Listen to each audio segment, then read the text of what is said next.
विषय आंकड़ाशास्त्र एनी अंदर chapter number 1 संभावना।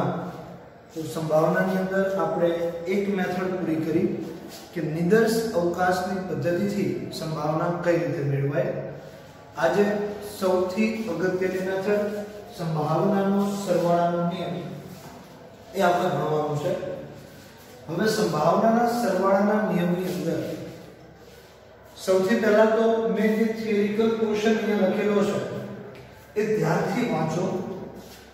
અહીંયા संभावनाना सरवाळानो नियम ए टूंका प्रश्ननी अंदर पण पूछाय छे, एनी व्याख्या पण पूछाई शके, नियम पण पूछाई शके।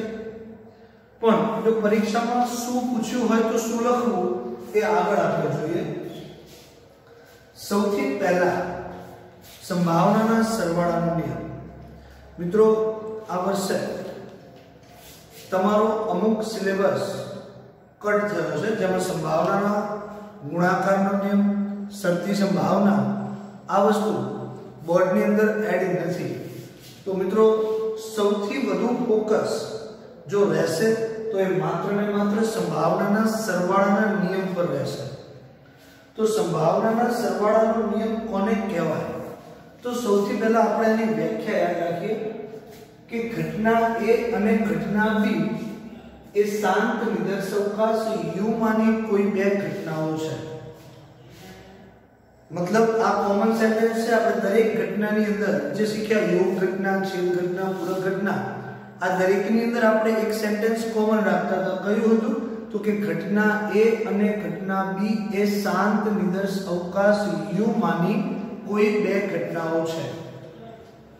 હવે ઘટના A અને ઘટના B પૈકી ओछामां ओछी एक घटना बने तेनी संभावना मेळववाना नियमने संभावनाना सरवाळानो नियम कहे छे। फरीथी के भाई घटना A अने घटना B ए शांत निदर्श अवकाश u मानी कोई बे घटनाओ छे। घटना A अने घटना B पैकी घटना A अने घटना B पैकी ओछामां ओछी एक घटना बने तेनी संभावना मेळववाना नियमने शुं कहे छे? संभावनाना सरवाळानो नियम। आ बे पैकी ओछामां ओछी मतलब अहींया बे घटना छे, घटना A अने घटना B। ओछामां ओछी एक बने एनो मतलब घटना A बने अथवा B बने अथवा बंने बने। बरोबर छे? ओछामां ओछी एक तो बनवी જોઈએ, एक थी વધુ बने तो चार। तो एवी संभावना मेळववाना नियमने संभावनाना सरवाळानो नियम કહે છે। મિત્રો તમને પરીક્ષાની અંદર એવો પ્રશ્ન પૂછ્યો હોય કે સંભાવનાના સરવાળાનો નિયમ લખો। સમજો ફરીથી, સંભાવનાના સરવાળાનો નિયમ લખો તો તમારે ત્યાં વ્યાખ્યા નથી લખવાની, ત્યાં તમારે નિયમ લખવાનો છે। નિયમ યાદ રાખવો પડશે। संभावनाना सरवाळानो नियम P of A योग B, P of A योग B is equal to P of A plus P of B minus P of A छेद B। आ छे संभावनाना सरवाळानो नियम। पण जो तमने प्रश्न एवो पूछ्यो होय के संभावनाना सरवाळाना नियमनी व्याख्या लखो, संभावनाना सरवाळाना नियमनी व्याख्या लखो तो તમારે વ્યાખ્યા લખવાની છે। પણ જો તમને એવું પૂછ્યું છે કે સંભાવનાના સરવાળાનો નિયમ લખો તો તમારે ફરજિયાત નિયમ લખવાનો છે, વ્યાખ્યા નથી લખવાની। તો એક પ્રશ્ન થાય કે અહીંયા sir P of A of B કેમ લીધો? ચલો નિયમ છે, નિયમ કયો છે? P of A योग B is equal to P of A plus P of B minus P of A छेद B। पण प्रश्न एवो थाय छे के अहींया P of A of B शा माटे आवे? तो मित्रों हवे एनी व्याख्या जो व्याख्या शुं छे के घटना A अने घटना B शांत निदर्श अवकाश u मानी कोई बे घटनाओ छे।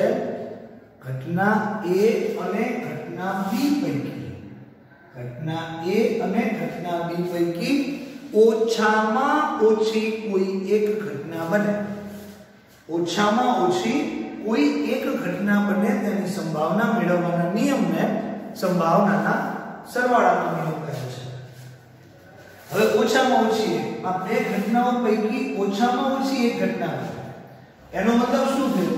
ઘટના A બને અથવા ઘટના B બને, અથવા તો બંને એક સાથે બને.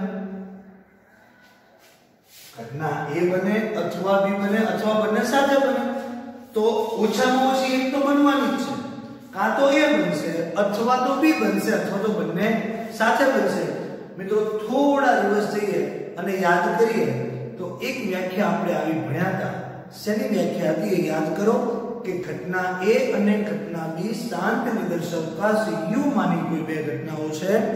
જો ઘટના A બને અથવા B બને અથવા બંને એક સાથે બને તો તેવી ઘટનાને ઘટના A અને ઘટના B ની યોગ ઘટના કહેતા હતા. એટલા માટે અહીંયા શું લખવામાં આવે છે? A યોગ B. તો યાદ રાખજો, કન્ફ્યુઝન ન થાય કે સર શા માટે આપણે અહીંયા સરવાળાના નિયમની અંદર P of A યોગ B લખ્યું. તો એનું રીઝન શું છે? આ નિયમ યાદ રાખેલો, P of A યોગ B is equal to P of A plus P of B minus P of A છેદ B. બીજો સૌથી ઇમ્પોર્ટન્ટ ટૂંકો પ્રશ્ન અથવા તો 2 માર્ક્સનો દાખલો, 2 માર્ક્સનો દાખલો કે જેની અંદર તમારે આ સૂત્ર યાદ રાખવાનું છે. આ વાત થઈ માત્ર 2 ઘટના માટે. કદાચ 3 ઘટનાઓ હોય તો 3 ઘટના માટે સંભાવનાના સરવાળાનો નિયમ તમારે યાદ રાખવાનો છે. મિત્રો અહીંયા આ ટૂંકા પ્રશ્નની અંદર પણ પૂછાઈ શકે અને 2 માર્ક્સના દાખલામાં પણ તમારે આનો ઉપયોગ કરવાનો છે. તો 3 ઘટના માટે સંભાવનાના સરવાળાનો નિયમ તો થશે શું? P of A યોગ B યોગ C is equal to, અહીંયા માત્ર મેં શું લીધું હતું? P of A યોગ B. શા માટે? માત્ર 2 ઘટનાઓ હતી. તો અહીંયા P of A યોગ B યોગ C is equal to P of A plus P of B plus P of C minus, જોજો અહીંયા 2 ઘટના માટે P of A plus P of B plus કર્યા હતા. અહીંયા 3 ઘટના છે તો P of A plus P of B plus P of C minus P of A છેદ B minus B છેદ C minus P of A છેદ C plus P of A છેદ B છેદ C. મિત્રો ફરીથી એક વખત આ નિયમને યાદ રાખી લો. P of A યોગ B યોગ C is equal to P of A plus P of B plus P of C minus P of A छेद B minus P of B छेद C minus P of A छेद C plus P of A छेद B छेद C. તો આ વાત હતી સંભાવનાના સરવાળાના નિયમની. પણ એની અંદર એક નવો પોઈન્ટ આપણે શીખવાનો છે કે જો આ 2 ઘટનાઓ છે, ઘટના A અને ઘટના B, જો આ બંને ઘટનાઓ પરસ્પર નિવારક ઘટનાઓ હોય. કેવી ઘટનાઓ હોય? પરસ્પર નિવારક ઘટનાઓ હોય તો શું? ઘટના A અને ઘટના B જો પરસ્પર નિવારક ઘટનાઓ હોય તો ત્યાં સંભાવનાના સરવાળાનો નિયમ બદલાશે? હા, બદલાશે. શા માટે બદલાશે એ પણ આપણે જોઈએ. પણ એના પહેલા આપણે નિયમ જોઈ લઈએ કે જો બંને ઘટનાઓ, જ્યારે ઘટનાઓ પરસ્પર નિવારક ઘટનાઓ હોય તો 2 ઘટના માટેનો સંભાવનાના સરવાળાનો નિયમ શું થશે? તો P of A યોગ B is equal to P of A plus P of B. જો પરસ્પર નિવારક ઘટના ન હોય તો P of A plus P of B minus P of A છેદ B. અને જો બંને ઘટનાઓ પરસ્પર નિવારક ઘટનાઓ હોય તો P of A of B is equal to P of A plus P of B. અને જો 3 ઘટનાઓ છે, આ ત્રણેય ઘટનાઓ જો પરસ્પર નિવારક ઘટનાઓ હોય તો એનો નિયમ P of A યોગ B યોગ C is equal to P of A plus P of B plus P of C. તો અહીંયા સૌથી પહેલા આને સમજવા માટે તમને આ વ્યાખ્યા યાદ હોવી જરૂરી છે કે પરસ્પર નિવારક ઘટનાઓ કોને કહેવાય. આપણે શીખ્યા છે પરસ્પર નિવારક ઘટના એટલે શું. તો પરસ્પર નિવારક ઘટના કોને કહેવાય તો કે ઘટના A અને ઘટના B એ શાંત નિદર્શકાંશ u માની કોઈ બે ઘટનાઓ છે. જો ઘટના A બને ઘટના B પણ બને પરંતુ ઘટના A અને ઘટના B બંને એક સાથે ક્યારેય ન બને તો તેવી ઘટનાને ઘટના A અને ઘટના B ની પરસ્પર નિવારક ઘટના કહે છે. એનો મતલબ શું? ઘટના A પણ બનશે ઘટના B પણ બનશે પરંતુ બંને ઘટનાઓ એક સાથે ક્યારેય બનતી નથી. આપણે જોયું હોય એની ઘન આકૃતિ આપણે આ રીતે બનાવી.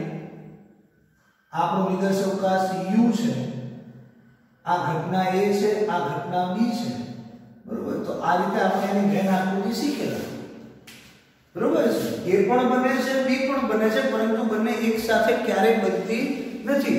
અને જો હજી ઉદાહરણ જોઈએ તો એક સમતોલ સિક્કાને એક સાથે ઉછાળો, એક સમતોલ સિક્કાને ઉછાળો છો ત્યારે શું થાય કે ભાઈ મને સિક્કા પર H મળે તો એ મારી ઘટના A છે અને મારી ઘટના B છે તો મને સિક્કા પર T મળે.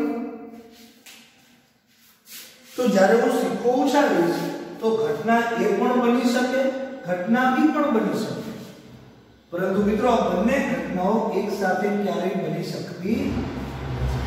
તો આ ઘટનાને શું કહેવાય? પરસ્પર નિવારક ઘટના કહેવાય. અને આના માટે આપણે એક પોઈન્ટ યાદ રાખેલો કે જ્યારે પણ બે ઘટનાઓ પરસ્પર નિવારક ઘટનાઓ હોય ત્યારે A છેદ B ઇઝ ઇક્વલ ટુ શું થાય? ફાઈ અથવા તો ખાલી. જ્યારે બંને ઘટનાઓ પરસ્પર નિવારક ઘટનાઓ હોય ત્યારે A છેદ B ઇઝ ઇક્વલ ટુ શું થાય છે? ફાઈ અથવા તો ખાલી. અને અહીંયા આ બંને ઘટનાઓ જ્યારે પણ ફાઈ અથવા ખાલી ગણ આવે, ફાઈ અથવા ખાલી ગણ એ શું છે? અશક્ય ઘટના છે. મતલબ એની સંભાવના હંમેશા શું થશે? 0. મિત્રો આટલું સમજ્યા બાદ અહીંયા આપણે નજર કરીએ તો જ્યારે પણ બંને ઘટના પરસ્પર નિવારક ઘટના છે તો માત્ર ને શું રાખ્યું? P of A plus P of B minus P of A છેદ B ને કાઢી નાખ્યો. કેમ? કારણ કે જો બંને ઘટના પરસ્પર નિવારક ઘટના હશે તો A છેદ B બરાબર શું થશે? ફાઈ ખાલી ગણ થશે અને એની સંભાવના શું થશે? 0.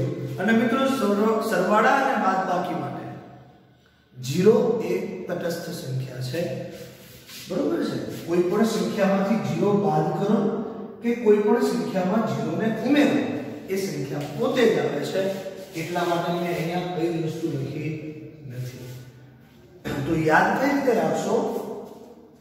તમે સંભાવનાના સરવાળાનો નિયમ પહેલા યાદ રાખી લો. P of A યોગ B is equal to P of A plus P of B minus P of A છેદ B.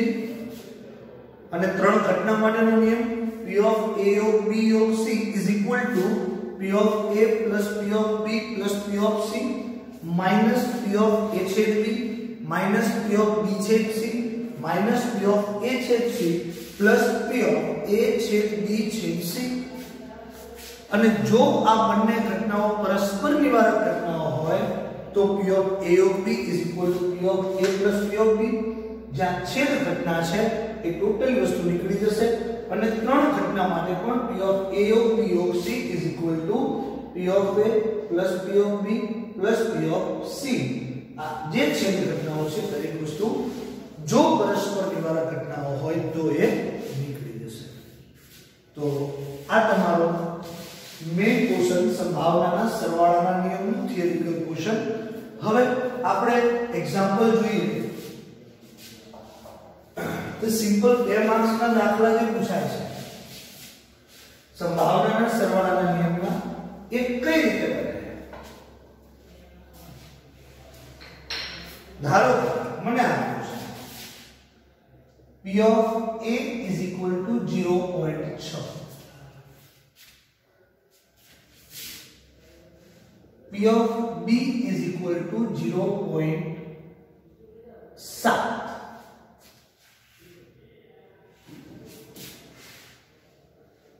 P of A छेद B बराबर 0.5 હોય તો P of A योग B શોધો।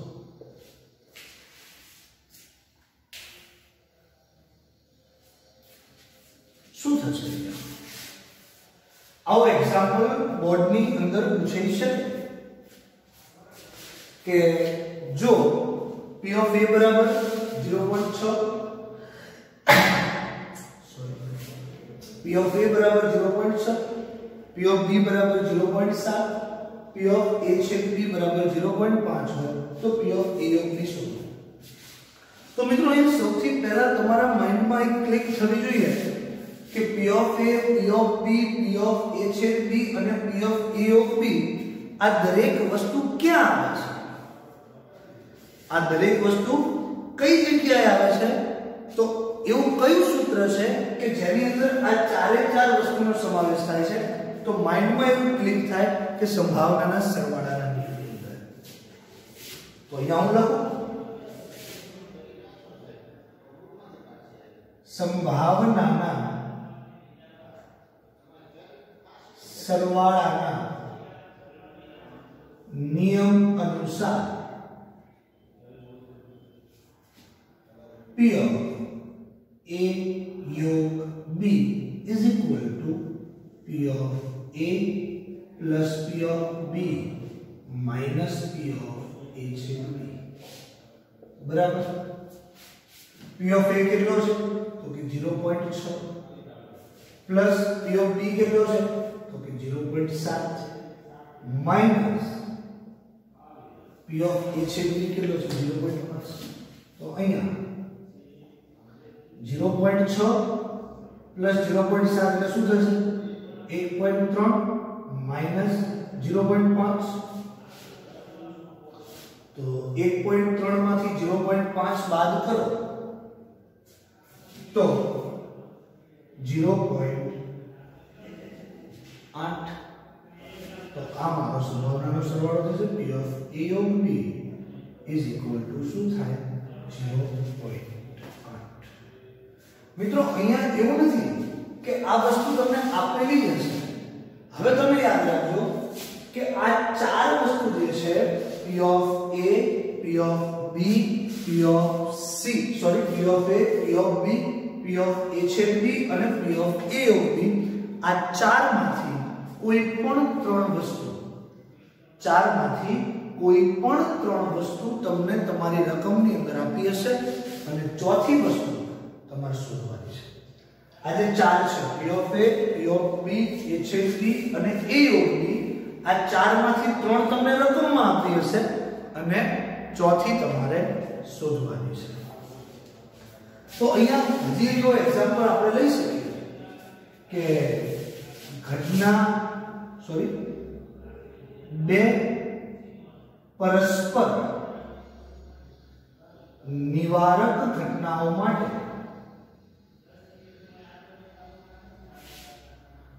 P of A बराबर 0.3 અને P of B बराबर 0.4 છે તો P of A योग B શોધો। આવી કોઈ રકમ મને આપી છે